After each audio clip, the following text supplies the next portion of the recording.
चुल्लू भर पानी में डूब के मर जाना चाहिए। ये अपने अब्बो अजदाद के रूह को तकलीफ पहुंचा रहे हैं। चुल्लू भर पानी में डूब के मर जाना चाहिए। ये अपने अब्बो अजदाद के रूह को तकलीफ पहुंचा रहे हैं। कासिम मौली साहब के घर के लोग भी आज जो पलाए हैं तो इसी स्कूल के जरिए से पलाए हैं। तब जाके 1938 में जो उनको नौकरी मिला है और 1933 में जो वो बोल रहे हैं हम ज़मीन कीने हैं कि ये चलिए ये लीगल लड़ाई है, हम लोग लीगल लड़ाई लड़ेंगे। मगर इतना एहसास होना चाहिए इंसान के हिसाब से, इंसान होने के नाते एक तो एहसास होना चाहिए कि मेरे दादा यहाँ से कमाते थे और हमारे घर में लाते थे, कमा के लाते थे। तो मेरी दादी ये हम लोगों को खाना पीना बनाती थी और हमारे वालिद साहब को और हमें पढ़ाएं और लिखाएं यही स्कूल की कमाई से। आज स्कूल को आप लोग उठाने का चक्कर लगा है, ये आप लोग को शर्म आना चाहिए। आदाब दोस्तों, मैं जावेद अख्तर और आप देख रहे हैं जनता टीवी हिंदुस्तान। मैं इस वक्त हावड़ा के टिकियापाड़ा में हूँ। हमारे साथ नासिर खान साहब है। आप जैसा कि जानते हैं यहाँ अंजुमन उर्दू तरक्की हिंद के ये यहाँ शाख के हेड हैं और इन्होंने अपने बलबूते पर और अपने साथियों की मदद से जो अंसारुल उलूम यूपी स्कूल था, बंद हो चुका था, उसे इन लोगों ने चालू कराया। बहुत मेहनत और मशक्क़त के बाद यहाँ के लोगों के साथ मिलकर उस स्कूल का फिर ये कोशिश की जा रही है कि वो स्कूल ना चले। इसके लिए भी इन लोगों ने कोशिश जारी शुरू कर दिया है और ये चाहते हैं कि यहाँ पर स्कूल चले। और इसके पीछे जो राज है, जैसा कहा जा रहा है कि स्कूल काफ़ी बड़ी जगह पर थी, उस जगह को कब्जा कर लिया गया है और थोड़ी जगह पर स्कूल चलने दिया जा रहा है। ये चाहते हैं कि स्कूल जिस तरह से वैसे चले और इनकी लड़ाई जो पुरानी जगह के लिए वो भी होगी। इसी सिलसिले में हम बात करेंगे। हमारे साथ इस वक्त नासिर खान साहब हैं और सज्जाद नईम साहब हैं, दोनों से हम बात करेंगे और आप भी मेरे साथ आइए। लल्ला भाई, ये बताइए कि आपको ठीक है। सबसे पहला चीज़ है कि वो 1904 में कायम हुआ स्कूल है टिकियापाड़ा में। वो आज से नहीं 1904 से अंसारुल उलूम स्कूल के नाम से जाना जाता है और माना जाता है। और स्कूल वो स्कूल ही था। जो लोग बोल रहे हैं कि ये मेरा घर है, ये आप ही लोग समझ लीजिए नीयत कैसा है। जब उनके अबू अजदाद ने ये स्कूल को कायम किया, जिस तरह से वो लोग बोलते हैं कि कायम किए, जब वो स्कूल कायम किए तो फिर उस स्कूल को आप अपना घर बोलने वाले हैं कौन? पहला सवाल। दूसरा बात है कि हम लोग किसी के घर में नहीं गए। हम लोग स्कूल को जब वेस्ट बंगाल गवर्नमेंट की तरफ से एक ऑर्डर पास हुआ था कि जो भी स्कूल में 0 बच्चा रहेगा, स्टूडेंट रहेगा, उस स्कूल को बंद कर दिया जाएगा। क्योंकि सरकारी स्कूल में बहुत ऐसे जगह में जो टीचर जो है बैठ के पैसा लेते हैं, उसी को मद्देनज़र रखते हुए वेस्ट बंगाल गवर्नमेंट का ये फैसला आया। उसमें फिर हम लोग को सुनने में आया कि यहाँ के जो हेड मास्टर थे मुमताज़ अली साहब, उनका ट्रांसफ़र हो चुका है, ये भी स्कूल बंद होने जा रहा है। तो ये सुनते हुए हम लोग बेदार हुए। अंजुमन उर्दू तरक्की के जानिब से हम लोग ये तहरीक को चलाएं।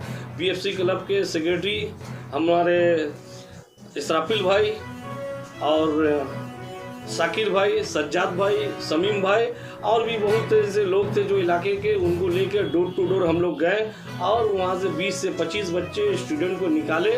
क्योंकि देखिए आज भी हमारे टिकियापाड़ा में ऐसा जगह है जो पैसा आमदनी की वजह से सरकारी स्कूल में नहीं पढ़ाते हैं। तो इसी बिना पर हम लोग ने सोचा कि ये सरकारी स्कूल है, यहाँ पे फ्री में बैग मिलता है, फ्री में ड्रेस मिलता है, फ्री में खाना पीना मिलता है, पढ़ाई मिलता है, सबसे बड़ा चीज़ है तालीम मिलता है। तो ये चीज़ को हम लोग मद्देनज़र रखते हुए डोर टू डोर जाके वो स्कूल में फिर से हम लोग उसमें स्टूडेंट को दिए। हमारे यहाँ के जो MLA साहब हैं अरूप राय साहब, उनसे भी हम लोग रिकमेंड लिखवाएँ लेटर पैड में। शिक्षा भवन के जो चेयरमैन साहब हैं कृष्णा घोष साहब, का क्या कहना है इसमें? तो वो बोले ठीक है इलाके में तो स्कूल होना चाहिए, स्कूल क्यों बंद होगा। तो वो चेयरमैन साहब लोग से बात किए। हम लोगों को चेयरमैन साहब के पास अरूप राय साहब भेजे। जब हम लोग वहाँ पर बैठे तो अंजुमन उर्दू तरक्की के जो हमारे वेस्ट बंगाल के जनरल सेक्रेटरी भी हैं और हमारे तृणमूल कांग्रेस के सेक्रेटरी भी हावड़ा जिला के डॉक्टर वसीम अख्तर साहब, वो भी साथ में थे। हम लोग सब साथ में जाके मिल के जब वहाँ बात किए तो चेयरमैन साहब हम लोगों को यही बात बताएं कि ठीक है आप लोग जाइए, स्कूल बंद नहीं होगा, आप लोग कीजिए। वहाँ पे हम लोग जो टीचर एक तो गया है तो हम लोग एक तो टीचर वहाँ पे भेज दे रहे, ट्रांसफ़र कर देंगे। तो हम लोगों ने कहा, अंजुमन उर्दू तरक्की के तमाम लोग जितने भी लोग गए थे तमाम लोग हम लोग यही बात कहें कि एक टीचर मत भेजिए, वहाँ 2 टीचर भेजिए। एक टीचर का अगर तबीयत खराब हो जाएगा तो फिर स्कूल बंद हो जाएगा, बच्चा लोग वहाँ पे आएगा नहीं। किसी का भी गार्जियन अगर पढ़ाई ख़राब होगा तो फिर गार्जियन अपने बच्चों को वहाँ नहीं भेजेंगे। तो इसलिए आप लोग 2 टीचर भेजिए। वो बोले 2 क्या, हम 4 टीचर भेज देंगे, स्टूडेंट को पढ़ने दीजिए।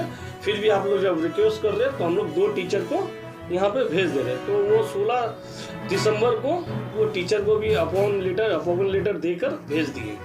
भेज देने के बाद में जब वहाँ कोविड-19 की वजह से पूरा स्कूल बंद था, अफान तूफान, यस तूफान, जितने भी आफत विपत मुसीबत था, वो कोरोना सब आफत विपत तूफान को लेकर अपने साथ में आया और वो स्कूल में कोविड-19 की वजह से स्कूल बंद था। स्कूल बंद होने के बाद उसमें वो थोड़ा सा श्रीनाथपुरा लाइन जो है, जो इलाका में स्कूल है मदीना मस्जिद के पास, वो थोड़ा डाउन जगह है, वहाँ पे इसीलिए पानी जम जाता है। तो हम लोग अंजुमन तरक्की के लीडर डिपार्टमेंट को दरखास्त लिख के देते हैं चेयरमैन साहब को कि इसको रिपेयरिंग किया जाए और इसको रिपेयरिंग करके इसको थोड़ा सा रास्ता लेवल किया जाए जो बच्चा पढ़ सके। कोविड-19 के गाइडलाइन जब ख़त्म होगा तो पढ़ सके।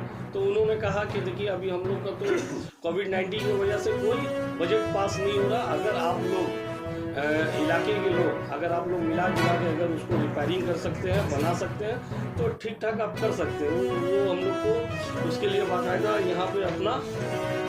यहाँ पे 22 दिसंबर को वो अपना ऑर्डर यहाँ पे लिख के दिए। ये हम लोग का दरखास्त था और वो उनका स्टाम्प लगा हुआ ऑर्डर है। वो देने के बाद हम लोग वो स्कूल में एंट्री किए। वो स्कूल सरकारी स्कूल है। सरकारी स्कूल का मालिक, जहाँ तक हम लोग को जानकारी है कि चेयरमैन साहब होते हैं शिक्षा भवन के, वो DI होते हैं। वो लोग हम लोगों को परमिशन दिए। हम लोग जब काम करने गए वहाँ पे तो हम लोगों के ऊपर में उनके घर के लोग, लेडीज़, औरतों, जितने भी औरतें थी घर की, वो लोग गाली दे रही हैं, गलौज कर रही हैं कि स्कूल को फिर से ये लोग क्यों चालू कर रहा है, इसको मेरा घर टूट जाएगा तो ये हो जाएगा। रिपेयरिंग करने से घर टूटता नहीं है, रिपेयरिंग करने से घर मजबूत होता है। उनका नीयत कमज़ोर है, इसलिए वो समझ रहे थे कि ये मेरा हाथ से निकल जाएगा। और 2001 में भी ये लोग एक मीटिंग किए थे। उस टाइम हम लोग नहीं थे, समाजी लोग उस टाइम के थे। 2001 में ये लोग उस टाइम भी इरादा था कि स्कूल को दूसरा जगह कर देंगे। वो भी चीज़ लिखा पढ़ी के साथ हुआ था 2001 में। वो जगह को नहीं चेंज करते हुए कुछ दिनों के बाद देखा गया कि स्कूल का जगह 748 स्क्वायर फीट था, 2 रूम 1 हॉल था। एक हॉल को गैर कानूनी हिसाब से ये लोग कब्जा किया और वहाँ पे टीना का बक्सा जो परवेज भाई चलाते हैं, जो यहाँ के लोकल लोग जानते हैं, सभी लोग जानते हैं कि वहाँ पे बक्सा कारखाना स्कूल को गैर कानूनी हिसाब से उसको टान लिया गया है। तो ये जब जो चीज़ है, ये चीज़ समझ में आता है कि आपका नियत क्या है, स्कूल चलाने का या स्कूल को हथियाने का। तो हम लोग ये सब देख के ये चीज़ को हम लोग आवाज़ उठाए हैं, क्योंकि हमारे इलाके में है, हमारे वार्ड में है। अगर उर्दू मीडियम स्कूल है, अगर हर उर्दू मीडियम स्कूल अगर इसी तरह बंद होते जाएगा, क्या चाहते हैं? अभी हम लोग यही चाहते हैं, स्कूल तो अल्हम्दुलिल्लाह चालू है, रन है, मगर कोविड-19 की वजह से स्टूडेंट को अभी मना किया गया है। एडमिशन के लिए वहाँ पे टीचर को जाना पड़ेगा। हम लोगों के ऊपर में वो लोग 144 किए हैं, वो ठीक है, वो कानूनी हिसाब से जो हम लोगों के ऊपर में किए हैं, कानूनी दरवाज़ा हम लोग को दिखाए हैं। तो इंशाअल्लाह हम लोग भी कानून के हिसाब से दायरा में वो साबित करेंगे और उसको हम लोग जहाँ पे स्कूल है उसी तरह स्कूल को रहने का हम लोग का डिमांड है कि उसी तरह स्कूल चले, स्कूल को नहीं हटाया जाए। जिस तरह से जगह है, जितनी जगह पे स्कूल अभी चल रहा है उतनी जगह जी, उतने जितने जगह पे अभी मोर और लेस 300 स्क्वायर फीट है, मगर ऑन रिकॉर्ड 750 जगह था। उसका रेंट भी लोग लेते थे, 118 रुपया ये लोग रेंट भी लेते थे शिक्षा भवन से। 1983 में ये रेंट को बंद किया गया इसलिए कि आप अपना डॉक्यूमेंट दिखाइए। आपका 53 नंबर और 54 नंबर का एक एलिगेशन वहाँ पे है। उसके लिए शिक्षा भवन के चेयरमैन साहब बोले थे आप अपना दलील लेकर आइए, आपका डॉक्यूमेंट लेकर आइए, उसके बाद आप हमसे भाड़ा ले लीजिए। आपका भाड़ा मारा नहीं जाएगा, मगर डॉक्यूमेंट आप लोग ला के दीजिए। 83 तक वो लोग भाड़ा लिए। भाड़ा लेने के बाद में 83 के बाद में बहुत दिन स्कूल चला। अभी कुछ साल पहले ये लोग एक स्कूल को गैर कानूनी हिसाब से कब्जा करके बक्सा कारखाना कर दिए। ये तमाम लोग जानते हैं, मगर उनके घर के लोग जिस तरह से लड़ने के लिए आते हैं, झगड़ने के लिए आते हैं, इसलिए वहाँ के लोकल लोग सामने नहीं आते। मगर तब तक ये कब तक चलेगा? लूट मार का यहाँ पे कब तक चलेगा? यहाँ तक के बोला जाता है कि मदीना मस्जिद जो वहाँ पे जुड़ा हुआ है ये हमारे बाप दादा का देन है। ये हम आपके कैमरा के सामने जिम्मेदारी के साथ मैं कहूँगा कि मदीना मस्जिद उनका दिया हुआ देन नहीं है, उनका दिया हुआ मस्जिद नहीं है, क्योंकि वो मस्जिद में इमामत वो करवाते थे। और स्कूल में 1933 में वो जो बोल रहे कि हम 1938 में उनका स्कूल में अपॉइंट हुआ था और वो स्कूल का हेड मास्टर हुए थे। वो जो हेड मास्टर हुए थे, सरकारी नौकरी मिलना बहुत मुश्किल था। उस स्कूल से सिर्फ मिला इसलिए कि उस इलाके में उस मस्जिद के वो इमाम थे, इसलिए उनको टीचर बनाया गया था, नहीं क्योंकि वो नॉन मैट्रिक थे, वो मैट्रिक भी पढ़े नहीं थे। जो हम लोग कागज में देखें वो चीज़ आपके सामने बयान कर रहे हैं और पूरी बात कर रहे हैं। हाँ, क्यों नहीं कर सकते हैं, वो एकदम कर सकते हैं। ये देखिए 748 स्क्वायर फीट जो बोले थे यहाँ पे लिखा हुआ, ये मेरा घर का कागज नहीं है, ये सरकारी कागज है। 748 स्क्वायर फीट उनका 2 रूम, देखिए यहाँ पे लिखा हुआ है 2 रूम, यहाँ 2 रूम लिखा हुआ है, एक हॉल लिखा हुआ है। कुछ जगह भी फाका बताया जा रहा है। 118 रुपये रेंट। उस टाइम में कुल बच्चे 159 थे। अभी अब क्या चाह रहे हैं कि जो जगह है वहाँ पे पढ़ाई नहीं हो रही? नहीं, अभी तो कोविड-19 की वजह से गाइडलाइन आया हुआ है कि सबका ऑनलाइन अभी एडमिशन किया जाए और अभी स्कूल को बंद रखा जाए, मगर टीचर लोग जो जा रहे हैं वहाँ पे ये लोग डिस्टर्ब कर रहा है। चलिए, हम लोग को 144 किया कोई बात नहीं है, मगर टीचर लोग को वहाँ पे जाने दें, वहाँ पे किया जाए। वो चेयरमैन साहब देख रहे हैं, अपने लीगल हियर से भी बात की है। लोगों का एक ही डिमांड है, जो स्कूल क्लास था गैर कानूनी हिसाब से ये लोग जो कब्जा किए हैं, इससे वहाँ पे पढ़ाई लिखाई का जो माहौल था फिर से चालू हो, क्योंकि एक रूम में 300 स्क्वायर फीट में बच्चा लोग नहीं पढ़ सकता है। बाथरूम का इंतजाम नहीं है, जो भी था सब ये लोग ऑक्युपायर कर लिए गैर कानूनी हिसाब से। स्कूल तो काफी सालों से बंद है लगभग। नहीं, अभी लॉकडाउन की वजह से बंद है, लॉकडाउन की वजह से बंद है। और जब भी कोई मास्टर आते हैं तो मास्टर को ये लोग डिस्टर्ब करते हैं, मेंटेन टॉर्चर करते हैं वहाँ पे। और जिस तरह से बक्सा कारखाना है वहाँ पे, जिस तरह से दम दुम होता है वहाँ पे, बक्सा कारखाना की आवाज़ से भी वजह से बच्चा लोग पढ़ने में थोड़ा सा, उनके गार्जियन देखते हैं कि यहाँ पे बक्सा कारखाना है। अगर कोई लोकल आदमी जाके अगर बोलता है कि हमको डिस्टर्ब हो रहा, तो उसको ऊपर में दिन भर उनके घर की औरतें खिड़की में खड़ा होकर गाली देती हैं। ये हकीकत है, ये आप किसी से भी श्रीनाथपुरा लाइन में आप पूछ सकते हैं। और हम एक टिकियापाड़ा के रहने वाले लोग हैं और भी टिकियापाड़ा के अवाम से आपके चैनल के माध्यम से यही गुजारिश करेंगे, आप तमाम लोग आए और हकीकत को फेस करें। आप लोग भी जानते हैं कि वहाँ पे ऑलरेडी वहाँ पे इलेक्शन भी होता है, केडो बूथ भी है, 6 नंबर 7 नंबर वहाँ पे बूथ है। वो बूथ भी जब आप लोग वोट देने भी जो 20 साल 15 साल 10 साल 5 साल पहले भी गए थे, तो वो लोग देखे हैं कि वहाँ पे एक क्लासरूम था। ये लोग गैर कानूनी हिसाब से ये लोग इसको अपने बक्सा कारखाना कर लिए। तो बार बार हमारा ये गुजारिश अंजुमन उर्दू तरक्की और उर्दू दां से यही है कि आप लोग अपने इलाके के स्कूल को बचाएं और जो गैर कानूनी हिसाब से कब्जा किए हैं उसको हम लोग ले। देखिए, आप ये तस्वीर देख लीजिए, ये तस्वीर किस तरह से, एक रूम यहाँ पे था वो कब्जा कर लिया गया। ये स्कूल का बोर्ड है, आप कैमरा सामने करके देख सकते हैं, ये स्कूल का बोर्ड है। और वहाँ पे भी बक्सा कारखाना, वहाँ पे कब्जा किस तरह से किया जा रहा है। आस्ते आस्ते ये लोग का नियत है ये कि ये स्कूल को कब्जा कर लें।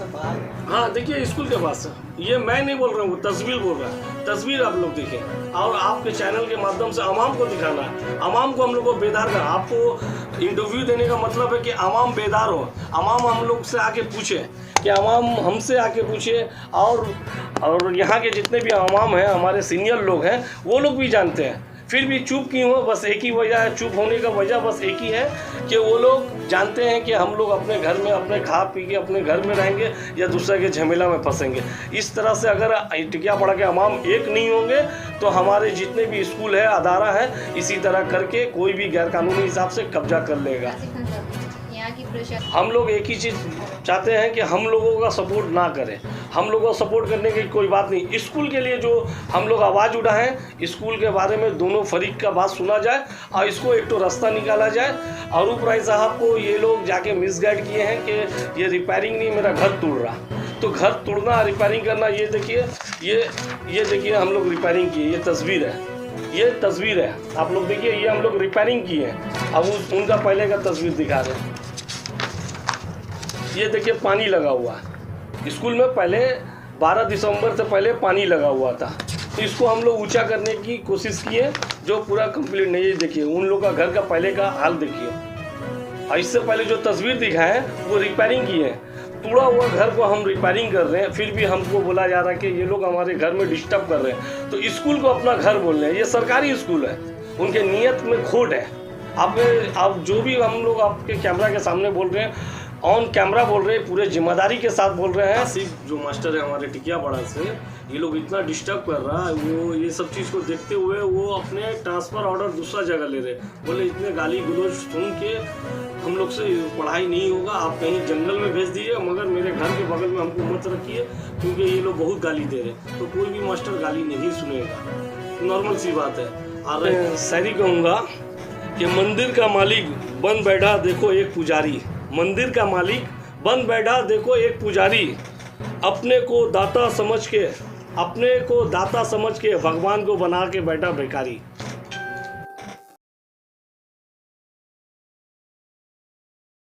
यहाँ पर जो आप 499 का बोर्ड लगा रखे हैं, हम तो लोग ये बकरी खसी मिला के बेचते हैं जी। बकरी खसी पाठा हम लोग सब मिला के बेचते हैं। 499 रुपये। और शादी का अगर ऑर्डर है 500 रुपये किलो। 500 में देते 499 रुपये किलो। ऐसे भी बेचते हैं हाँ और शादी में भी, हाँ सब यही। तो मिक्स बेचते हैं। हाँ सब मिक्स। ऐसे बाजार में क्या रेट है? 700 और 650 मिक्स करके। हाँ मिक्स करके 650 600 हम लोग का 500।